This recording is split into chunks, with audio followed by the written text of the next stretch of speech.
The inquest into the Sydney siege began this week, with the country remaining very much on high alert for terrorist attacks.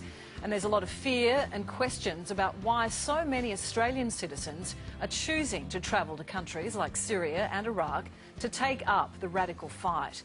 A new Al Jazeera documentary, Australia's Jihadis, has heard directly from some of those on the front line.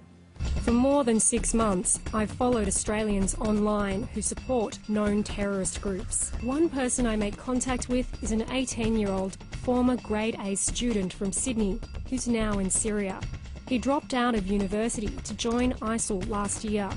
What do you think of ISIL's violence and beheadings and killing of people, including, Shia Muslims, journalists? Depends who you're talking about. The Islamic State doesn't kill civilians. People are killed because they're in the battles, because they're on the front line fighting the Muslims. Yeah, it's powerful stuff. And journalist Elise Pataka, who made this film, joins us this morning. Elise, how confronting was it to be involved in speaking directly to these guys on the front line? Look, quite confronting and quite confusing at times because, basically these guys are very active on social media, on Twitter, and if you follow their posts, one post will be very graphic, very violent, and then the next post is, a Simpsons reference or some pop culture reference.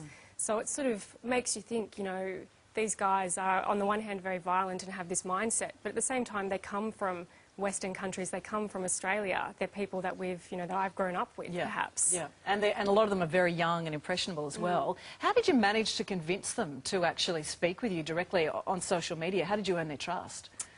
Look, it's been a long process, and basically, for a long time I didn't think I would get anyone to talk to me, but I, sort of persisted in sending out messages and saying, we want to hear from you, we want to understand why you're going over there, we want to understand, if this is your chance to have a say and tell us, what your reason is. So I think that sort of resonated with at least the one young man that we spoke to. And did you get a clear understanding of the reasoning behind why they're going over there to fight? Because that's what so many people, myself included, wonder. Why are they going?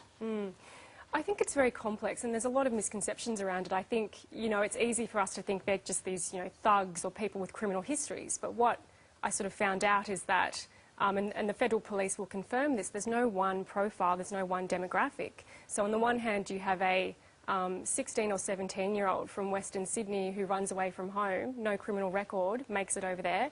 But then you also do have others who are perhaps more, already known to authorities. And I think the thing that unites them is this idea of maybe the younger guys, a sense of adventure. The ISIL propaganda is very slick, the videos they put out. But some of these guys are also very into the idea of an Islamic State and living somewhere where there's Sharia law. And do they have any perception of the damage that they're leaving behind, not only to themselves, many are being condemned to death from going over there fighting, but to the families that they leave behind? They're leaving such a trail of destruction. Look, I don't think they do. I don't think they are, especially the younger guys, I think they're caught up in this sense of adventure. I don't think they're thinking so much about how upset their parents are back here in Australia. In terms of the numbers, is there any clear idea of exactly how many Australians are actually fighting in places like Syria and Iraq? The official figure is around 100 that have gone over the last 3 years, I believe, but it's very hard to get an accurate figure because people don't, get a stamp at the border when they cross from Turkey into Syria. There's no sort of registration, so yeah. And you spoke directly to the federal police as part of this film and this doco as well. How are they dealing with this threat and the potential of these guys coming back after they've been radicalised to Australia? Look, I think it's very hard for them. We spoke to Assistant Commissioner Neil Gagan, and like I was saying, he said there's no real profile. It's men between the ages of 15 and 40. So it makes it very difficult for them to target them and for them to stop them. And at the same time, I think they understand the more they sort of push with sort of hardline measures, it makes some of these guys be very quiet and go very low profile and less likely to come to the attention of authorities. So, at the same time, he told us that they're very confident that they're monitoring people here that need to be monitored and that there's, no sort of immediate risks.